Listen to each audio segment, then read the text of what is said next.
What is up, Cade Klubnik? Let's go, Clemson Tiger. Thanks for joining me today. Absolutely. Absolutely. Super excited. Cade, this is so fun for me. Clemson secretly was always a school that I wanted to go to. They didn't at the time have women's lacrosse. Now they do. But Yeah. thanks so much for taking the time. And I know you're back on campus spring semester. So, what is Cade all about right now this spring semester? Yeah. Taking obviously a lot of classes. I'll be graduating December, so kind of heavying up on my classes right now. So I'll have a light summer and fall, and then just kind of getting back into the midst of things. Just kind of get back into workouts. We start workouts on Wednesday, so obviously a little bit more downtime until spring ball, but excited to kind of get back to work and get back into the 2025 year. Oh yeah. Yeah. I know those winter workouts are not chill though, right? Yeah. There's definitely something coming up that you Yeah. got to prepare for. What's like the maybe the hardest or the most Yeah. intense Clemson football workout you're about to do? Yeah, we'll start kind of, getting back into things and, we got a lot of mid-years, so we'll kind of in the strength and conditioning kind of world, kind of set the tone of what workouts are for new guys and stuff and kind of say again what all the basics are of how we do things, warm-ups and everything. But yeah, we got match drills coming up in like my watch isn't even on. Probably like a month, and then we'll have spring ball right after that. But yeah, mat drills is pretty much six workouts at 5 a.m. every day, and it's about an hour and a half of not fun. Yeah, so that's kind of what we're kind of building up to until then. It's a lot of mental strength, physical strength, but it's all mental. Being able to how to handle hard situations and when all the odds are against you and kind of how to just continue to push and finish, but also hold each other accountable. There's a lot of accountability in those workouts and just kind of that. So it's definitely something that you don't look forward to, but it's super fun and great for the team because, definitely just builds a lot of camaraderie. So. That's awesome. And you're right. It's definitely a lot more mental than it probably Oh is yeah. physical. But for someone who maybe has never been around football or doesn't know what a mat drill is, could you just like explain what one of those might look like? Yeah, so pretty much we got eight stations, and then everybody's divided up in eight stations, and each station has a different type of drill that's about 5 to 6 minutes. And in these drills, it's pretty much nonstop, depending on what the drill is, pretty much a nonstop full speed movement for a solid 6 minutes, and then you have about a 30-second break, and then the next station starts. But it's high energy and very intense, but also you have to be very specific in what you do. So, we'll have different sprinting drills and whatever it is, but hey, it's like you don't touch if you don't touch your foot on the line, if wrong foot's up, if you touch the cone with the wrong hand, if you miss the cone, if you plant off the wrong foot, like you got to be very very intense, but also very smart in what you're doing, which is what football is. So it's kind of that kind of scenario, and whenever you finish one of those, you're not really doing much the rest of the day. So you're pretty wiped for the rest of the day, and but it's fun. It's so fun, and it's exhausting, but it's awesome. That's great. And I feel like the best part about doing hard workouts like that, especially in the off season, is like all going down and sitting and eating together and you're just Oh like yeah. exhausted. Yeah. Oh yeah. Yeah. Looking forward to it. Well, I know that's hard, but you've definitely had already since being back on campus a little bit of fun and silliness. I saw you sledding down the hill at the football stadium at Death Valley. What was that like? It was fun. It's only snowed here one other time since I've been here. I guess I've been here for 3 years now, going on my fourth. And it snowed the first week I was here, um, and then we probably got like 6 inches or so. So class was canceled here in the South, and we're all going out and hanging out and going sledding down big hills and having snowball fights and whatever. But yeah, then yesterday or Friday got to go sled down the hill, which is pretty fun. So yeah. So fun. And I bet there are some of your teammates as well who live in warmer places. And Oh yeah. I'm up here in Boston, and when we see snow, it's like, oh man, like we got snow again. School's Yeah. never canceled. But for you guys, do you have any teammates who maybe had never seen snow? Oh yeah. There's a good amount of guys who had never seen snow. Um, I had one of my roommates like who'd seen it 2 times, and it'd maybe just be like an inch or two, and we were, he didn't know how to build a snowball, and he was like, Oh, "How do I even do it?" And I'm like, "Come on, man!" And I grew up going skiing every year and stuff, so I've kind of been around a lot, but it was just funny. It's definitely just so different here, and it's pretty funny. that's actually that actually helps your case if you need to get in a snowball fight with him. You're like, hey man, you're at a loss. Yeah, exactly. Oh, that's so good. Well, Cade, I mentioned to you a little bit before, but when I was getting recruited for lacrosse, Clemson women's lacrosse didn't have a team. But Yeah. right before I graduated, they had their lacrosse team for the first year, first program. But I really didn't get to see campus. I was kind of peeking out the windows of the bus. I could only really see where we played. So for people who actually get to have the time to go to Clemson's campus, what's your favorite part or best spot on campus? Yeah, it's a really cool campus. Obviously, it's a little bit smaller. You can really be anywhere in about 15-minute walk. So it's just a really cool campus. I think like one of the best things really is just everybody's just so kind. Like doesn't matter where you go. I remember I was getting recruited, and it was during COVID, and I had asked one of our coaches. I couldn't come meet with the coaches because it's COVID and everything. So I asked one of the coaches like, "What should I go do?" And I came up on a kind of visit just with my parents, just on my own, come see the game. He was like, just go talk to people on the street, like ask them how they like it. And I'm just talking to strangers on the street, and everybody's just so kind.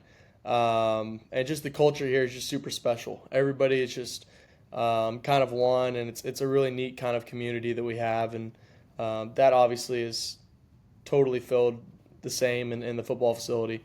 Just everybody loves to be here, and was just talking to one of our transfers, and he's like, "It's just different here." It's like, and I was like, "How so?" And I'm thinking maybe it's the facilities that we have, or the sports med or the recovery stuff that we have, or the indoor facility or whatever it is. And he's like, "Everybody just loves being here. Like you're walking around and everybody just loves it."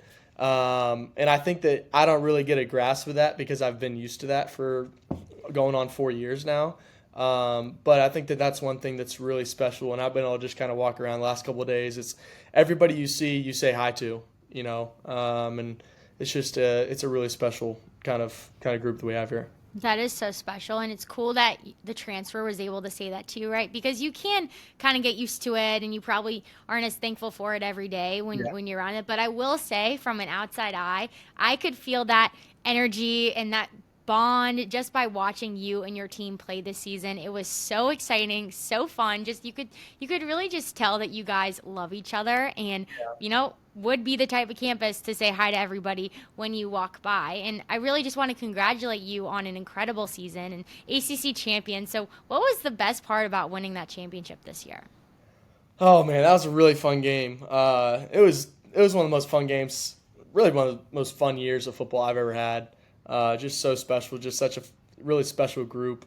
I think that just the leadership that we have and all the adversity that we went through is just so fun. Such fun wins that we had. I mean, I'm just thinking of Virginia Tech and Pitt and ACC Championship game. Those games were just so fun to be a part of, and that locker room atmosphere after I'll never forget. But yeah, AC Championship game was so fun, and obviously we had a hot start and then a really fun finish. So it was awesome. That was a wild game. And I want to go back to that moment when Nolan Hooser is kicking this like 56-yard field goal, right? Everybody's, anticipating watching this, but you're kind of hanging back on the sideline, on the bench. What was going through your head before Nolan goes to kick that field goal? Well, I mean, I look up before the drive started. I look up and they just scored, um, and it's tied, and there's 16 seconds left. And I look up and I'm like, all right, like let's get ready for overtime. So I'm kind of on the bench just visualizing, how do I want overtime to go? Positive yardages, can't take negative loss, no sacks. Just get the drive going, get it started. And I'm kind of visualizing on the sideline. I'm like, oh man, Adam Randall just took that to 42 yards. Like it was kind of just happened really quick because 15 seconds left. You're thinking they're gonna kick it out the back. We're having a 25, don't really have a chance. Um, just like that, we got a chance. So then we go and get the completion, and I'm still just like, all right, 56 yarder. He's kicked one field goal tonight. It's really, really, really, really, really cold. Um, I'm just getting back on the sideline, just kind of ready for overtime. Just kind of get my mind right, and I'm just kind of visualizing stuff, and then he's about to go kick it, and I just look up and see it, and I'm like, oh my gosh, there's no way.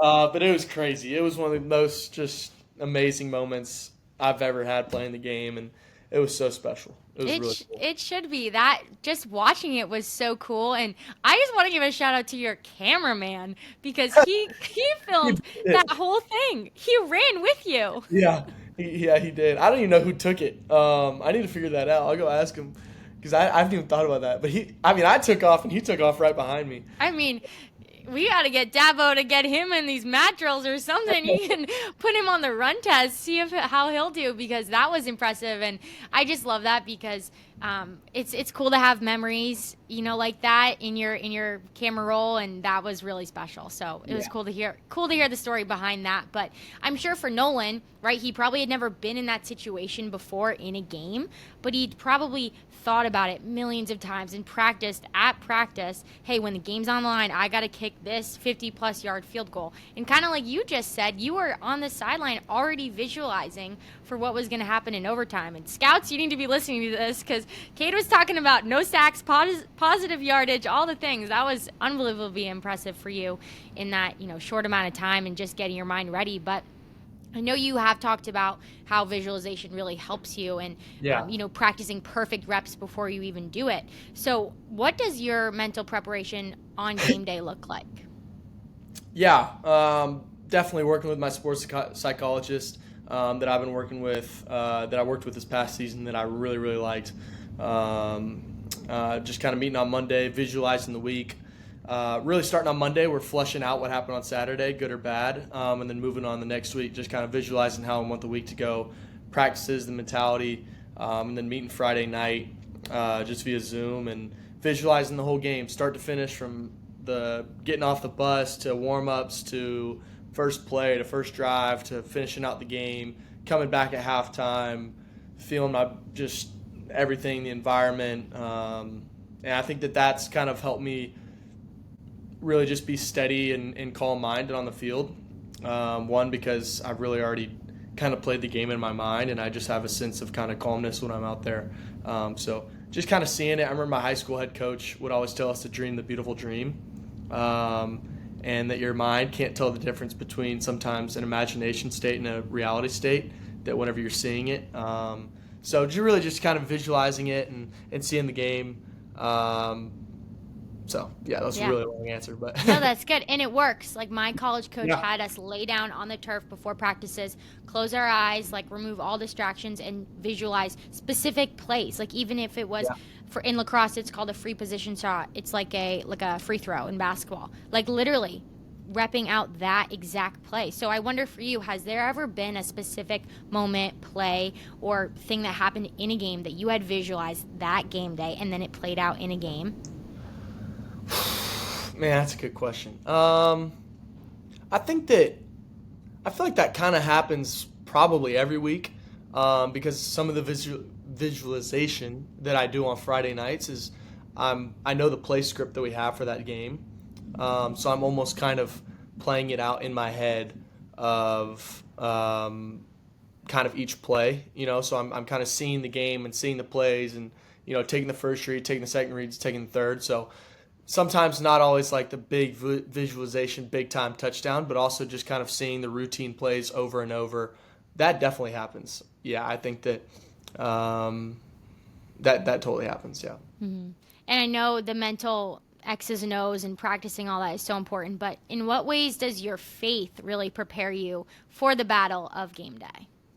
Yeah, I mean, I would just say the piece that I get to step on the field with, knowing that I'm not defined whether I whether I win or lose, is really just amazing. I mean, just at a place like Clemson, we have really high expectations, and when you lose a game, having to walk into class on Monday is not always the most fun thing. But getting to maybe drive up to class maybe 20 minutes early and just spend some time in the Word, and see who God's telling me I am in the Bible before I have to go see the opinions of other people, has really helped me. Maybe before I have to come to media and hear how bad I played or whatever it was, maybe I didn't have a good game, just being able to have the realization and the dependability that God is really always there for me is huge, because I know who Jesus says I am, and with that, I don't have to care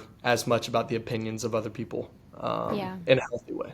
So, Yeah, that's really good. And I'm sure there are a lot of people who are also pouring into you yeah, positively and saying great things about you. But you're right, that noise is so loud, especially on the stage that you're in. yeah, And I would even say, like, for people who aren't the quarterback at Clemson, like, you still feel things about your identity through social media and what the world tells you you should be. But, like, kind of what you just said, you're getting who you are from Jesus Christ. Like, you're yeah. good. Yeah, absolutely. And I mean, I'll just say it again. What you just said is, probably. I mean, somebody just asked me the other day, "What do you think the best thing to have as a starting quarterback in college is?" And I said, having a great group around you of people that care for you and not the player. Having 2 to 6 guys that truly care about who you are, when the game's over, win or loss, that truly care. Like for me, that I need people in my life that care about Cade, and that are going to pour into me and you know help pour into me of who Jesus says I am, and just keep encouraging me in the way that I think Jesus would, and just having a great group around you that cares about who you are, is really big. Yeah. Definitely. And I'm sure throughout your time at Clemson, there have been countless times you probably don't even remember or realize when people have had your back in that way. Yeah. Maybe after the highest highs and the lowest lows. But is there a specific memory, moment, or maybe even just person who you're like, man, after that win or after that loss or after that bad play, maybe it was just one rep. This person, like, they had my back in it, and it kind of changed the trajectory of the game, my night, my perspective for that season. Is there something that you can point to with that? Um, I could probably give 2 examples if that's okay. I would say number one, just a thing that just immediately pops in my head is, I was kind of struggling with where I was going to go during recruiting because I really wanted to come to Clemson, but they hadn't offered me, and I knew I wanted to come here. And I had told the coaches I wanted to come here, but they hadn't offered me. It's just kind of something they did, is they wanted to see a player before they offered him. So, and I was kind of struggling. I didn't really feel at peace about going anywhere else, and I really I was kind of stressing. It was the first time in my life I'd been really just kind of anxious, and I couldn't really sleep at night. I didn't know where I wanted to go, and I remember calling one of my friends, my older mentors, at like 1 a.m. one night, and like, dude, I'm stressing out. I don't know what to do.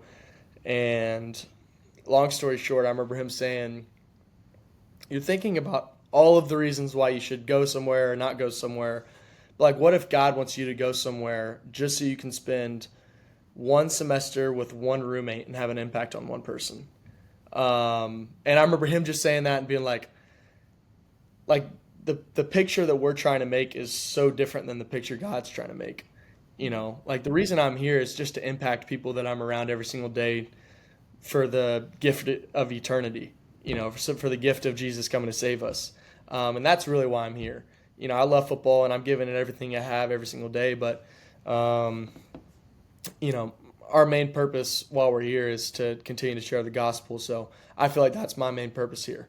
And then, kind of another story of somebody being there right there for me is, it's actually crazy. And Kirk Cousins actually shared the story on Sports Spectrum as of whenever he was playing at Notre Dame, and he threw a big time interception and comes to the sideline and literally says, "I'm so happy that I'm, not defined by football. I'm not defined by Jesus." And I saw this about a year after we played Notre Dame. Is I got in versus Notre Dame my freshman year, and I got put in. I replaced the guy that was ahead of me, and I got put in on the 6-yard line in front of Notre Dame, and I go and throw an interception. And I came to the sideline, and I go up to one of my kind of mentors on the team and really good buddies. Hamp Green, I go, dude, I'm just so happy that I'm not like defined by football. Like I can't imagine having to go through this and 100,000 people, cheering with the failure that you just had. And he's like, dude, like this is so much more than just football. Like the impact that you're going to have is, and this is like during the game, like the impact you're going to have is going to last so much more than just the end of this game.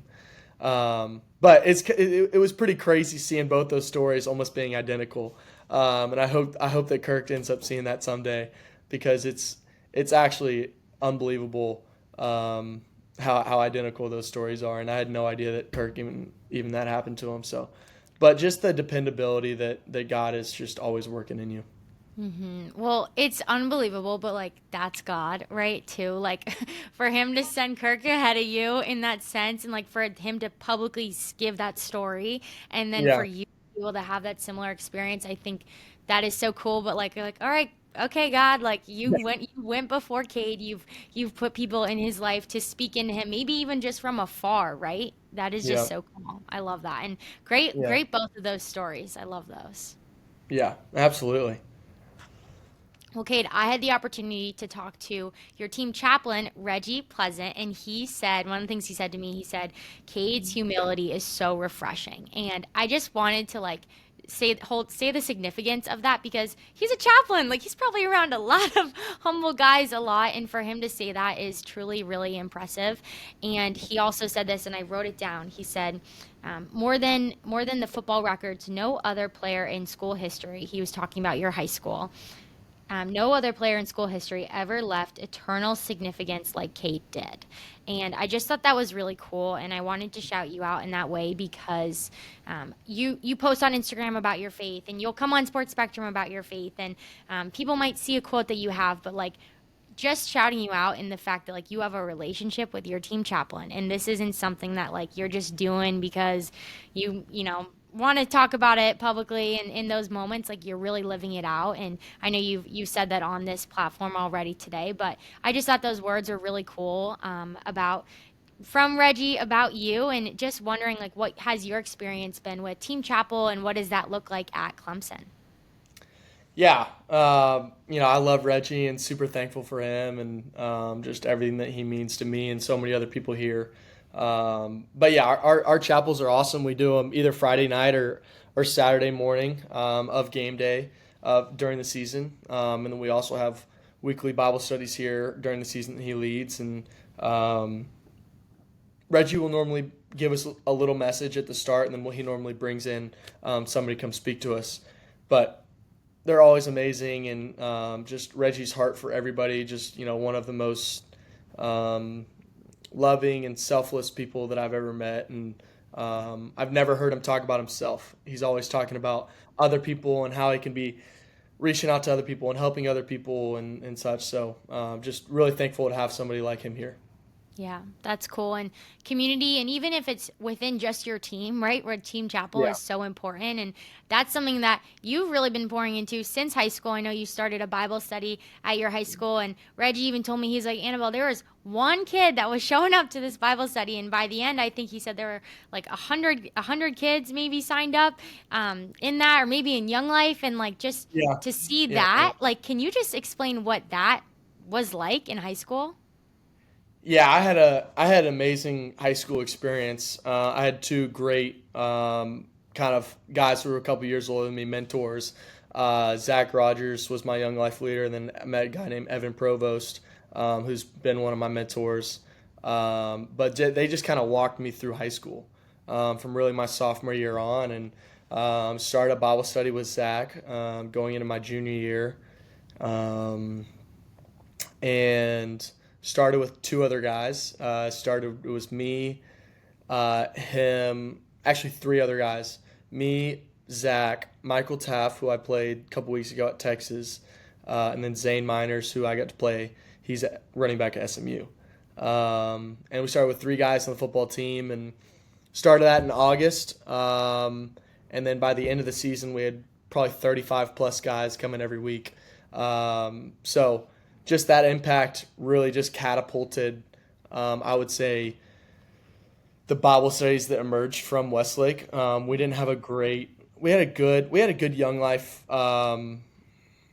Young life's pretty big at Westlake, and it was really big. But I think that I remember Zach telling me we only had one football player ever sign up, and there was hundred plus in the next couple years since.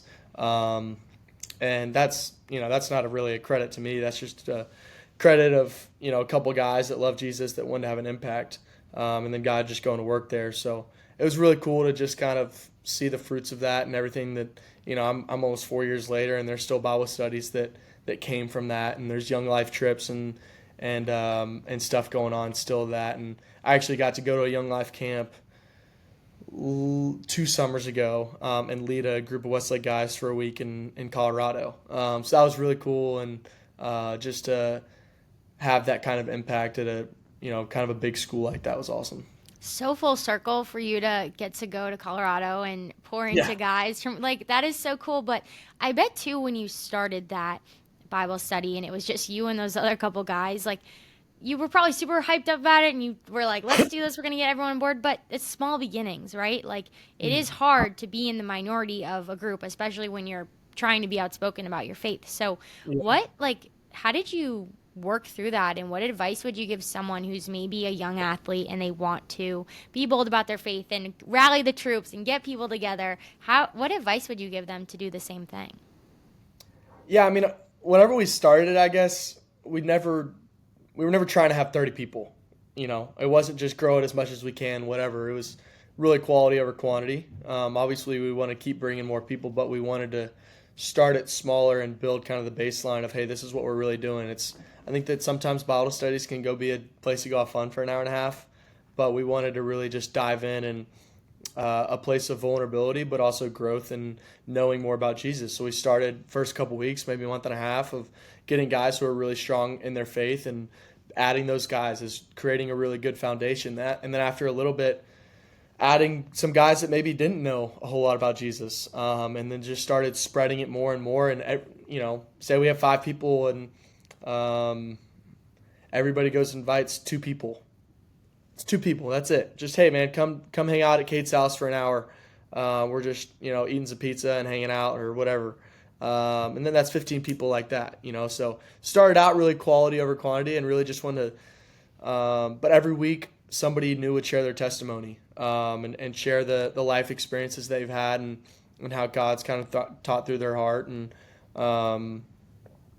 Yeah, so I would just say, and then I, obviously just kind of got involved in a lot of Bible studies when I got here, but to new people that want to start Bible study, I would just say, get 2 to 3 guys who really love Jesus, and number one, find a great mentor. Find somebody that's going to walk you through life and has lived more life than you, because it's great to have, and then find 2 or 3 guys, and then just start inviting people, but create a great baseline of how you really want it to be run, and then just pray about it.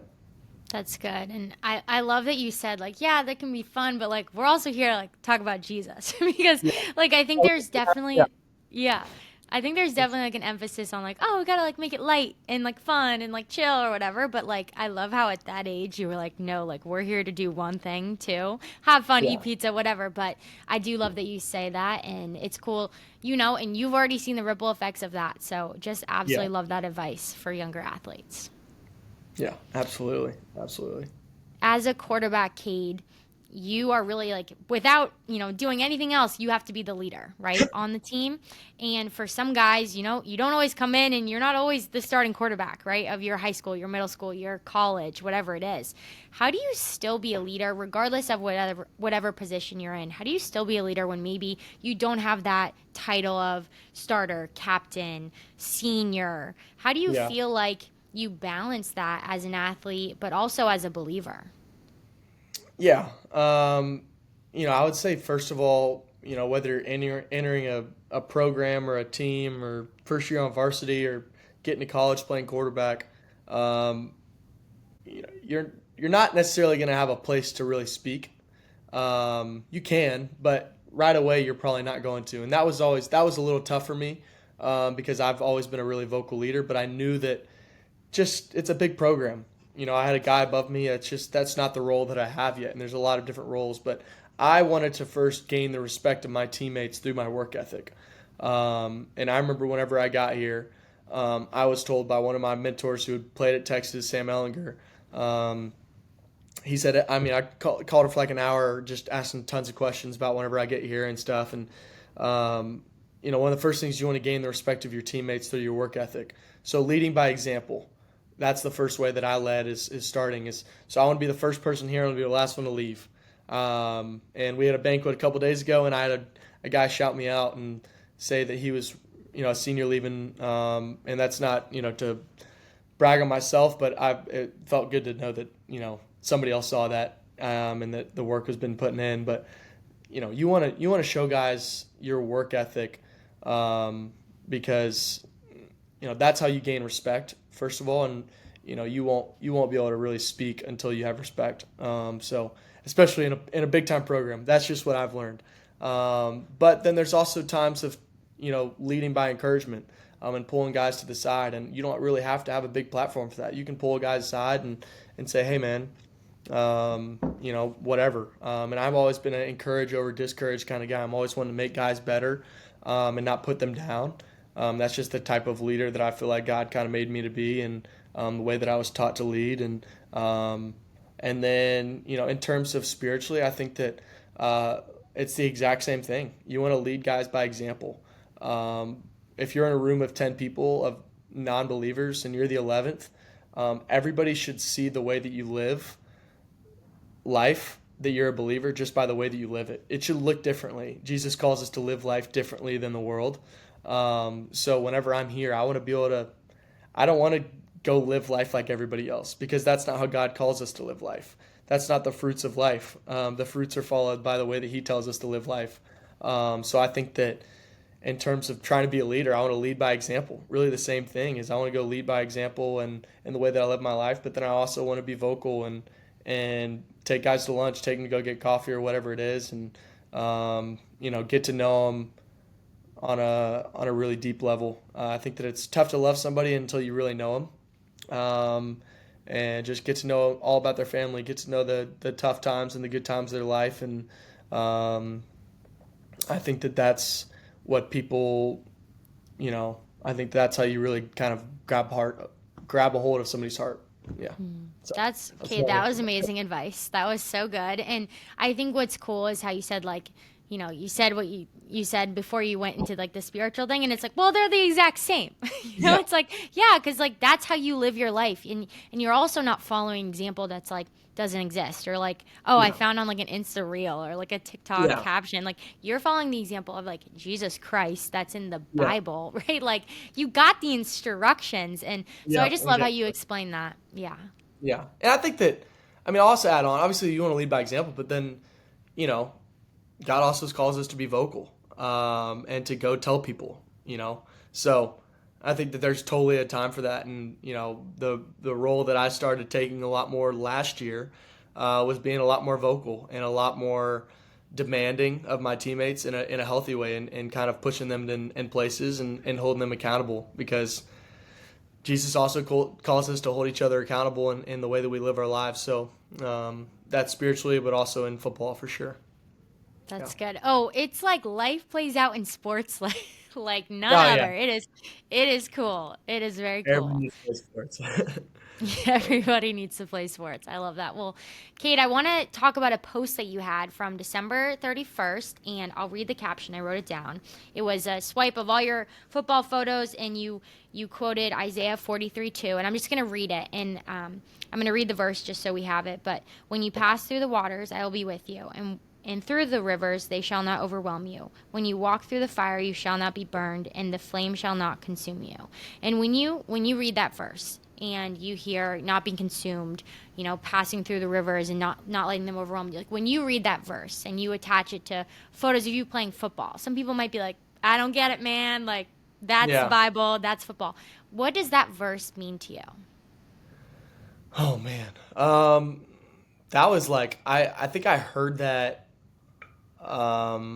at church. I actually heard that at church like a couple days after the game. Um, if I'm not forgetting that wrong, but I remember hearing that and being like, I immediately wrote it down. I was like, that is like so true in the way that I have to like live my life kind of, in terms of, the audiences that I have to, sometimes deal with and the crowds and, you know, stepping in front of a stadium full of 100,000 people that don't like you, or having to go on your phone and see everything about you is negative, and see text messages from people in high school and Venmo requests for people hating on you and finding different ways, or your phone getting leaked or whatever it is. It's, sometimes college football is awesome and sometimes it's not great.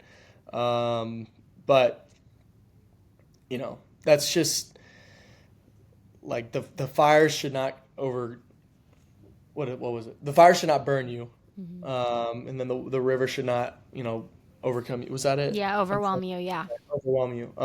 It was flipped, but like I just think that in the midst of like when I want to be a father one day or whatever it is, or like being a great friend, like God doesn't promise that life is going to be easy, and He doesn't promise that everything's going to go perfect, but He does promise that He's going to be with us every single step of the way, and He promises that His hand is going to be right there with us. So when I hear those verses, it's like that's just confirmation of the way that we should be living my life, and I feel like I've been living my life because I've just feel like I'm just holding His hand, walking through it all.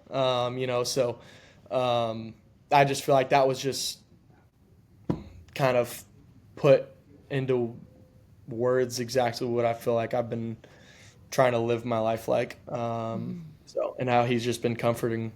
Yeah. That's cool. That's cool. And it's great because like it's not like we walk through every day or every single game and we're like, "Oh yeah, like I'm in the fire and I'm not getting burned." It's like, No, no. it's Like that. you need to be reminded of that over and Yeah. over and over and over. So, I Yeah. just love it, and there actually is a song, and I think it's called like Another in the Fire, and I had never like really resonated with that until that I heard that song. And so like at least for me, music has been something that's like Yeah. so impactful to me, to hear scripture and like the truth of God's word, because you can forget. Like Yeah. I had to write that verse down, on my little piece of paper. I wouldn't have remembered it. So like Yeah. it's hard. So for you, and this will be my last question because I'm sure you got a lot going on today, but we see you wear headphones pregame. What are you listening to in your headphones? Oh man. Really throughout the day, I'll listen to just like I think that especially this past year I'm a little bit less music. Um, but throughout the day just kind of listen to maybe some worship. But not really a ton during the day. The only time I really ever listen to music now is on the bus ride from the hotel to the stadium. I'll listen to like some Christian rap and stuff, some Holvey, stuff like that. Get me a little amped and stuff. But the moment that I get to the locker room, no more music, changing, no music. The only time that I ever listen to anything is when we're doing our individual warm up on the field and we're just in our shirts and shorts. And I'll just listen to really just like some instrumental stuff, no words, just kind of feeling the moment and talking to myself, you know, just kind of feeling good and but yeah, just really just some instrumental stuff. Kind of lame, but just kind of getting in the emotions of the game and feeling very calm and present in the atmosphere that I'm in. So yeah, That's good. Well, you do have to get your mind right and yeah, whatever it takes. And that Christian rap is intense, though. That's not something that is going to calm you down. I was just at Passion Conference and KB oh performed, yeah, and like I oh felt like I was going to run through a wall. It was like 10 p.m. I was like, yeah. anybody else jacked up? It's probably tough to fall asleep after that. Yeah, I mean, I never really.